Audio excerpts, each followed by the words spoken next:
Olá, meu nome é Luiz Roberto, uma vez mais no canal Espiritismo em Pauta.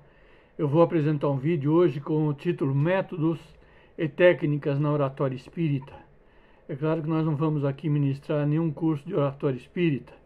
Contudo, vamos tratar de uns poucos métodos e técnicas na oratória espírita, pois na divulgação da doutrina a Casa Espírita conta com esse precioso método, a palestra, e será durante as explanações doutrinárias que o orador fará uma viagem dentro de si mesmo, criando as condições, é, criando assim as condições propícias para receber o amparo dos amigos espirituais, pela inspiração, naturalmente, do conteúdo adequado a ele próprio e ao grupo de ouvintes encarnados e desencarnados.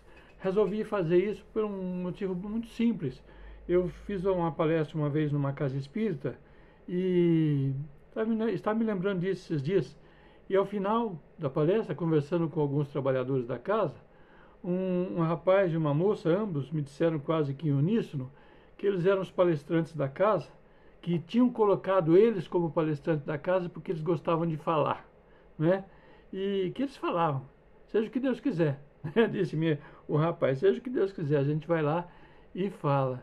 É claro que Deus quer que fale, todavia, melhor que fale com conteúdo, que tenha conteúdo, né? Eu menciono o caso, mas isso acontece naturalmente em muitas casas espíritas.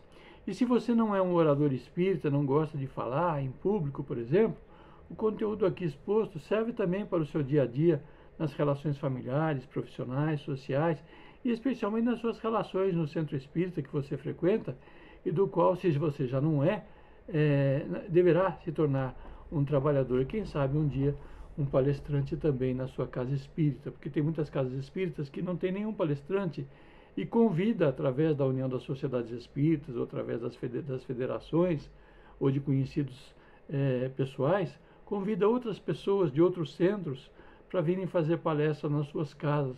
Mas é importante, é fundamental que toda casa espírita tenha um conjunto de criaturas de boa vontade e habilitadas, não é, dispostas a serem os palestrantes da casa espírita a qual frequentam e da qual são trabalhadores. Como método básico, é preciso que o orador sinta assim em si mesmo a necessidade de adquirir para si próprio o conhecimento da doutrina, pois instrução que não é desejada é desde logo educacionalmente negativa. O sujeito precisa querer conhecer o conteúdo doutrinário para poder então se educar adequadamente, ter essa vontade de obter essa educação. E será positivo que a criatura, então, aprenda a fazer as coisas relacionadas com os temas que vai expor. No curso do tempo, ela vai ter que aprender, pois nossas experiências, elas são a base de nossos pensamentos e da verbalização desses e fortalecem naturalmente, moralmente, nossas palavras. Se o sujeito se dispor a falar de reforma íntima, ele precisa estar trabalhando conscientemente para a sua renovação. Se ele falar de socorro ao próximo, precisa estar na tarefa de acolhimento ao semelhante. Toda casa espírita tem algum tipo de trabalho assistencial. Se falar em perdão das ofensas, por exemplo, ele precisa estar buscando os seus desafetos para a retratação necessária. Se falar de eventos festivos e arrecadatórios, tão necessários às instituições espíritas para a manutenção das suas atividades, não é? Ele precisa estar engajado, então, na tarefa. E assim por diante, né? Pois o primeiro ouvinte do orador deverá ser ele próprio. E melhor ele se ouvirá se ele estiver ativo nos campos aqui, ou nos temas a que ele se propõe a falar. Portanto, na exposição dos temas, é preciso que o orador parta daquilo que ele já conhece, até por estar vivenciando, né, para o desconhecido. Isto é, do simples para o complexo.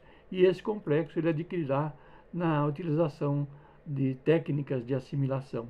E dessa forma, então, tecnicamente, em seu preparo para a tarefa da oratória, o sujeito deve, então, a criatura, deve assimilar o conteúdo mediante o maior número possível de vias sensoriais, visão, audição, tato, paladar, olfato, e deve aliar as portas sensoriais físicas, não é? a inspiração do seu guia espiritual e dos demais espíritos que o auxiliarão em sua tarefa nas palestras a que se lançar. O sujeito ele deve estar atento a tudo e a todos para desenvolver seu raciocínio na exposição do tema escolhido, porque durante a exposição existe naturalmente uma troca de pensamentos entre ele e os seus ouvintes, entre ele e aqueles que os inspiram. Perguntas lhe são feitas não verbalizadas e ele tem que estar atento, ele deve estar atento para a devida exposição do tema escolhido. E para se preparar para a tarefa, então, é bom lembrar que nem sempre a pessoa retém os conteúdos tomando nota e memorizando, e dessa maneira, então, cada um deve desenvolver um método pessoal para reter o que aprende e de como expressá-lo de modo claro e coerente para aqueles que irão ouvi-lo. Assim, a cada passo da aprendizagem, o sujeito deve somar conhecimento e aplicar a si mesmo. Aplicar a si mesmo aquilo que ventila pela fala aos ouvidos alheios, porque ele é o primeiro a ouvir a si mesmo, naturalmente. Viver aquilo que prega talvez seja a parte mais difícil da tarefa e, porém, a mais importante para o próprio orador. Né? Para o próprio orador. Outra técnica, além de conhecer daquilo que se ventila na palestra, a fala, o tom de voz, bem como a linguagem corporal, são fundamentais para que o recado seja entregue aos ouvintes.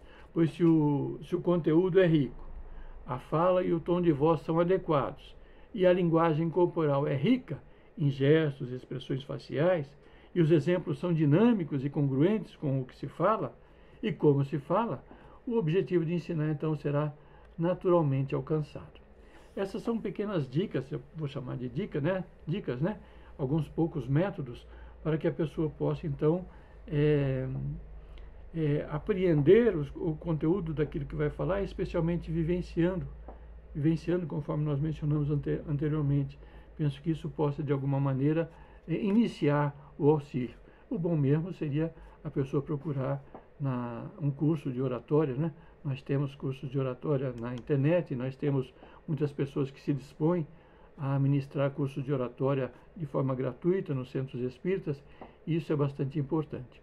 Você aí que viu o nosso vídeo é espírita, porque o vídeo é para os espíritas, curta, comente e compartilhe nossos vídeos com seus amigos espíritas, porque isso mostra lá para o YouTube, para a plataforma, que o vídeo é relevante, pelo menos deve ser relevante para os espíritas que se interessam em divulgar a doutrina espírita, que aliás é o que os espíritos dizem, o que de melhor nós podemos fazer para o espiritismo é divulgá-lo.